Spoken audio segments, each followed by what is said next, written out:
Assalamualaikum warahmatullahi wabarakatuh. Apa kabar? Bagaimana kabarnya? Alhamdulillah, semoga dalam kesempatan belajar kali ini kita selalu senantiasa diberi kesehatan. Amin, amin.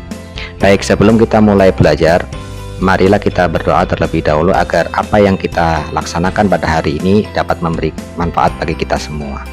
Berdoa mulai, berdoa selesai. Adapun tujuan pembelajaran pada materi kali ini, melalui serangkaian kegiatan peserta didik mampu memahami dan menerapkan struktur bahasa dalam basis data, di mana materi pengenalan SQL ini akan kita laksanakan dalam 3 pertemuan mulai hari ini sampai 3 hari ke depan, dimulai dari pengenalan DDL, Data Definition Language, DML, Data Manipulation Language, dan DCL, Data Control Language.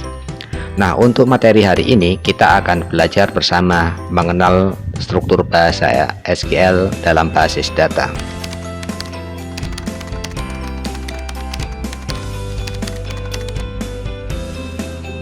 Baik, yang pertama dalam struktur bahasa database ada yang dikenal dengan istilah DDL, Data Definition Language, yang merupakan kelompok perintah yang berfungsi untuk mendefinisikan atribut dalam database, tabel, kolom, atau batasan-batasan terhadap suatu atribut serta hubungan antar tabel. Pada umumnya, perintah dalam Data Definition Language atau DDL ada 3, yaitu create, alter, dan drop. Dimana untuk perintah create kita bisa gunakan dalam membuat database dan tabel. Untuk struktur bahasa dari perintah create adalah sebagai berikut. Yang pertama, membuat database. Mari kita cermati dan pahami struktur dalam membuat database. Yang pertama, perintah create. Diilustrasikan, diartikan buat, kemudian diikuti dengan kata database, kemudian diikuti dengan tanda kurung kotak if not exist. Ini sifatnya opsional, boleh ada, boleh tidak ada, kemudian diikuti dengan nama database. Sebagai contoh, create database akademik. Jadi saya ingin membuat sebuah database dengan nama akademik. Atau kita bisa juga gunakan struktur create database if not exist academic, yang artinya bahwa ketika nanti kita membuat sebuah database dalam database server, itu akan dilakukan pengecekan terlebih dahulu apakah nama database yang kita akan buat itu sudah ada dalam server atau belum, sehingga ini nanti memberikan manfaat bahwa database yang akan kita buat atau perintah yang akan kita buat itu tidak akan mengalami error. Tapi ketika if not exist ini kita buang, maka kita harus hati-hati bahwa dalam penamaan database tidak boleh ada lebih dari 1 nama database yang sama. Jadi sifatnya harus unik. Oleh karena itu, supaya menghindari error pada sintaks atau query yang akan kita buat dalam membuat database, maka sebaiknya sertakan if not exist. Jadi lengkapnya adalah create database if not exist academic. Berikutnya, perintah create bisa kita manfaatkan dalam membuat sebuah tabel, di mana struktur bahasanya adalah create table, nama tabel, buka kurung, diikuti dengan kolom-kolom yang akan kita definisikan pada tabel tersebut. Jadi yang ada di dalam kurung adalah atribut atau kolom apa saja, diikuti dengan tipe data dari masing-masing kolom.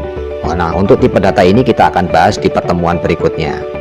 Jadi saya ulangi lagi, struktur bahasa dalam membuat tabel adalah create table, nama tabelnya, buka kurung, isi kolom-kolom yang kita inginkan, dan pilih salah satu dari kolom tersebut mana yang kita anggap sebagai kunci. Perintah bahasa Data Definition Language DDL berikutnya adalah alter. Alter bisa kita manfaatkan dalam mengelola atau mengatur tabel. Jadi alter hanya ditujukan untuk sebuah tabel, bukan database. Nah, struktur bahasanya adalah alter table, nama tabelnya, opsi alter yang akan kita pilih. Jadi untuk alter ini nanti kita bisa pilih beberapa fungsi yang bisa kita manfaatkan.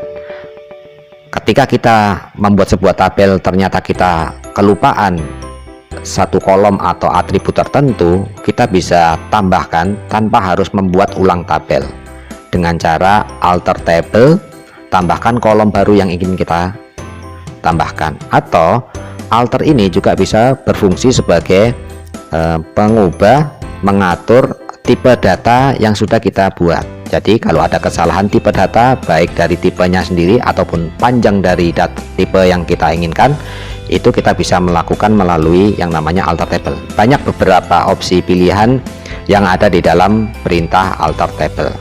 Jadi saya ulangi, perintah untuk mengatur tabel alter adalah alter table, nama tabel, opsi alter yang akan kita lakukan. Berikutnya, untuk perintah drop kita bisa manfaatkan juga dalam menghapus sebuah tabel, di mana struktur bahasanya adalah drop table kurung kotak if exists nama tabel, di mana secara fungsi secara umum fungsi dari drop table itu mirip dengan fungsi drop database. Jadi jika kita ingin lebih aman bahwa drop kita itu bisa tidak error, maka kita sertakan tanda kotak if exists di dalamnya.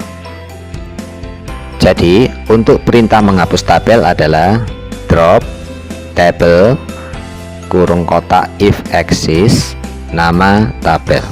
Prinsipnya sama dengan membuat database. Perintah yang ada di dalam kotak itu adalah sifatnya opsional, boleh ada, boleh tidak, tergantung keperluan kita.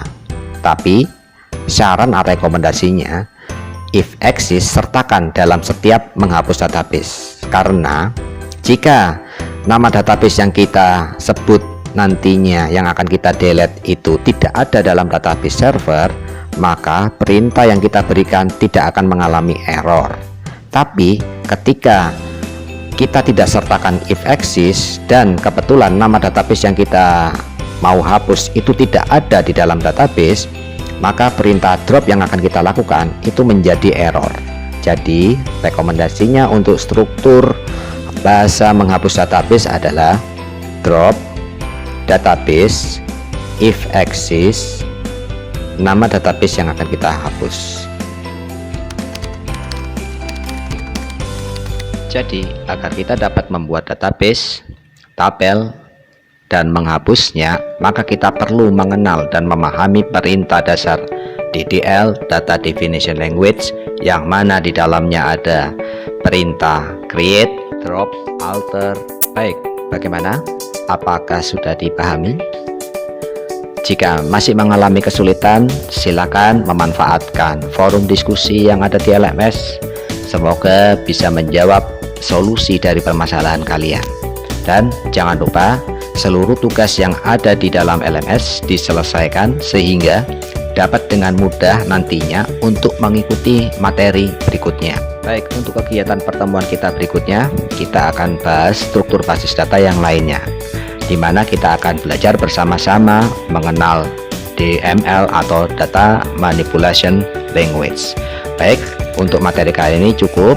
Ingat, tetap jaga kesehatan, istirahat yang cukup, dan jangan lupa berolahraga. Semoga pandemi COVID-19 ini cepat berlalu dan kita selalu bisa menjaga kesehatan kita bersama. Amin. Sekian, wassalamualaikum warahmatullahi wabarakatuh.